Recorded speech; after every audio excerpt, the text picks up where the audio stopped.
GLA university, कल को बदलो।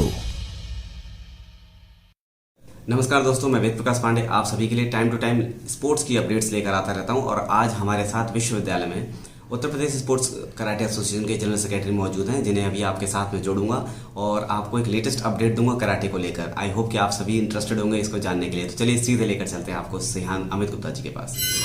सर, स्वागत है आपका। थैंक यू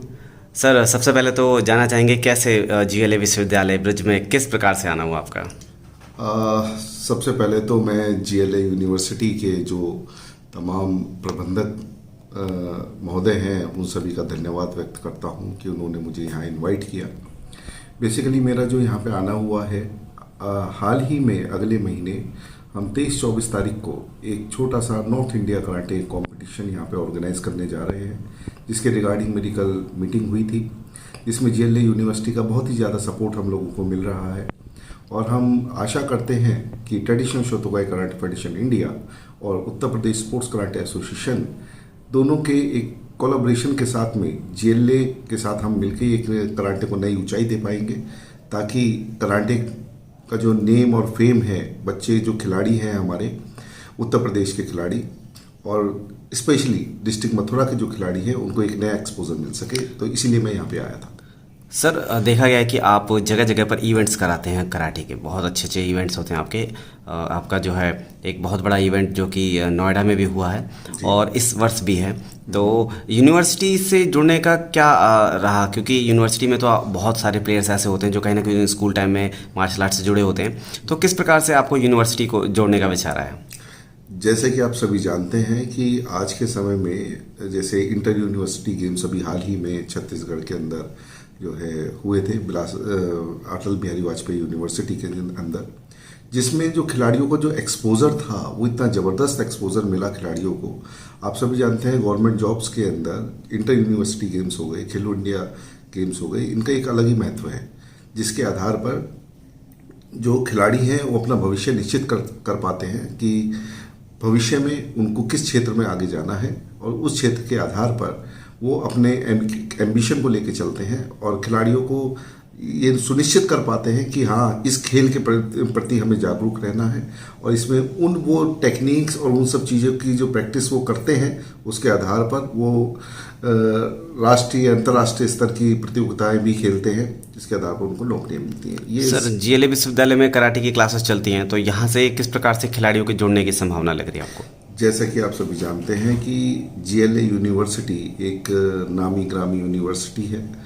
और अगर मैं बात करूं प्राइवेट यूनिवर्सिटीज़ के अंदर तो सबसे पहला नाम GLA यूनिवर्सिटी मथुरा का ही आता है। और ये बड़ा ही अच्छा मेरे को लगा कि यूनिवर्सिटी में आके कि यहाँ पे जो खेलों को प्रोत्साहन दिया जा रहा है यूनिवर्सिटी की ओर से, वो बड़ा ही सराहनीय है, क्योंकि खिलाड़ियों को आगे बढ़ने के लिए जब तक सपोर्ट नहीं मिलेगा, खिलाड़ी आगे नहीं बढ़ सकता। जैसे कि आप सभी जानते हैं कि पहला जो सपोर्ट होता है वो माँ बाप का होता है, दूसरा उसके कोच का होता है, तीसरा जिस जगह वो कार्यरत है उस जगह का होता है। आज सभी खिलाड़ी यहाँ पर जो पढ़ रहे हैं यूनिवर्सिटी के अंदर, उनको यूनिवर्सिटी की ओर से जो प्रोत्साहन मिल रहा है, जिसके आधार पर वो लोग कराटे के क्षेत्र में आगे बढ़ रहे हैं। और मैं आशा करता हूँ कि उत्तर प्रदेश स्पोर्ट्स कराटे एसोसिएशन जब GLA यूनिवर्सिटी के साथ जुड़कर एक खिलाड़ियों की प्रतिभाओं को आगे निकालेगा, तो डेफिनेटली उन बच्चों का भविष्य उज्जवल होगा। सर, आपने यूनिवर्सिटी विजिट किया, वेन्यू को भी देखा, तो कैसा लग रहा है स्कोप यहाँ पर? किस तरीके से इतने बड़े इवेंट को आप यूनिवर्सिटी में मैनेज करेंगे? आप सभी जैसा कि यहाँ पे के जो प्रबंधक गण हैं, जितने भी स्पेशली स्पोर्ट्स डिपार्टमेंट के जो लोग हैं, वो बड़े ही कोऑपरेटिव लोग हैं। उन्होंने मुझे कल पूरा ऑडिटोरियम दिखाया, पूरा सेटअप दिखाया, जिम भी मैंने आज देखा आपके माध्यम से, कि उससे मुझे ऐसा लगा कि स्पोर्ट्स का जो फ्यूचर है वो GLA के अंदर कहीं ना कहीं बहुत ज़्यादा है, जिसके आधार पर जो हम इवेंट ऑर्गेनाइज करने जा रहे हैं उसके अंदर कुछ कमेटीज़ हम गठित करेंगे, जिसमें GLA यूनिवर्सिटी के जो स्पोर्ट्स डिपार्टमेंट के जो लोग हैं उनको इसमें जोड़ा जाएगा, जो मैनेजमेंट के लोग हैं उनको भी इसमें जोड़ा जाएगा, ताकि इस इवेंट को एक यादगार इवेंट बनाया जा सके और एक सक्सेसफुल इवेंट की श्रेणी में उसको लाके हम खड़ा कर सकें। और जैसे कि अगर हम बात करते हैं कि हर एक चीज़ का एक उदाहरण होता है। आप सभी जानते हैं रॉयल चैंपियंस जो हमारा इवेंट होता है हर साल, जो कि इस बार भी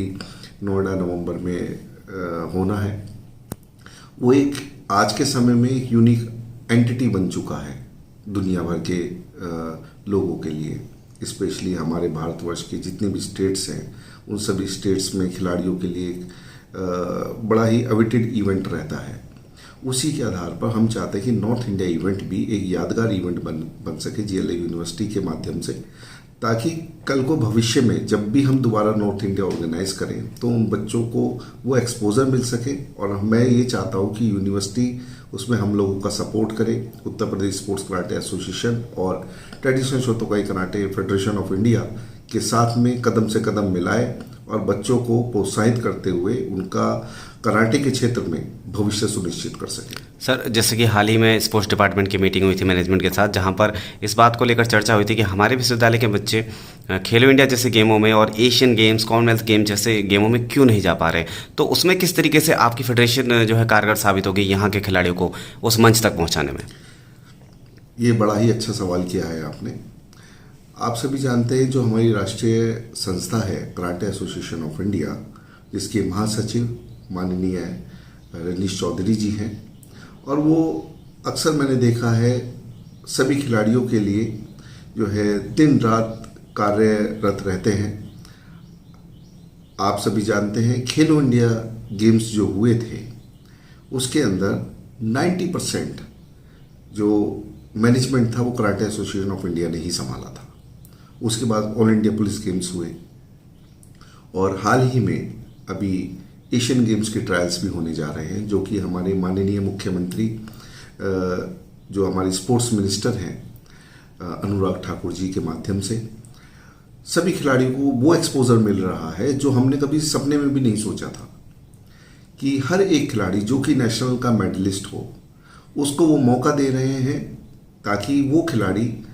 आने वाले एशियन गेम्स के ट्रायल में बैठे और हमारी इंडिया की एक सुनिश्चित टीम तैयार हो सके और वो टीम हमारी एशियन गेम्स में जाए। ये बहुत बड़ी उपलब्धि है हम लोगों के लिए। दूसरा चीज़, आप सभी जानते हैं इंटर यूनिवर्सिटी गेम्स अभी हुए थे, जिसके अंदर 225 यूनिवर्सिटीज़ ने भाग लिया था। 225 यूनिवर्सिटीज़ से लगभग 2500 खिलाड़ियों ने उसमें भाग लिया, जिसमें इन फ्यूचर मेरी कोशिश रहेगी कि जीएलए यूनिवर्सिटी के जो खिलाड़ी हैं वो भी इंटर यूनिवर्सिटी गेम्स के अंदर आगे आएँ ताकि और पदक अर्जित करें, ताकि उनको भी एशियन गेम्स जैसे ट्रायल्स के अंदर उनको मौका मिल सके और यहाँ से कोई ना कोई खिलाड़ी ऐसा हो जो इंडियन टीम में सेलेक्ट होकर हमारे भारतवर्ष के लिए नाम रोशन कर सके। तो सर, आपके इवेंट के लिए जो भी दर्शक और जो भी कोच या जो प्लेयर एथलीट इस वक्त वीडियो देख पा रहे हैं उनको क्या बेस्ट विशेस देना चाहेंगे? भाई, मेरी बेस्ट विशेस सिर्फ इतनी सी है, आप जिस भी खेल से जुड़े, मैं बात कराटे की नहीं करता, मैं सभी गेमों की करता हूँ। हर गेम का एक जो है मोटिव होता है खिलाड़ियों को आगे बढ़ाने के लिए। हर गेम के कुछ रूल्स रेगुलेशन होते हैं जिसके आधार पर खिलाड़ी उनको फॉलो करते हुए आगे अपनी अपनी नई नई उपलब्धियां प्राप्त करता है। क्योंकि मैं कराटे क्षेत्र से जुड़ा हूं तो कराटे की ही बात करूंगा। ओवरऑल डेवलपमेंट के लिए तो सभी स्पोर्ट्स के अंदर खिलाड़ियों को एक एक्सपोजर मिलता है, लेकिन अगर मैं कराटे की बात करूं, एक कराटे के अंदर सेल्फ डिफेंस तो है ही, साथ में इंटरनेशनल लेवल पर जब हमारे माननीय स्पोर्ट्स मिनिस्टर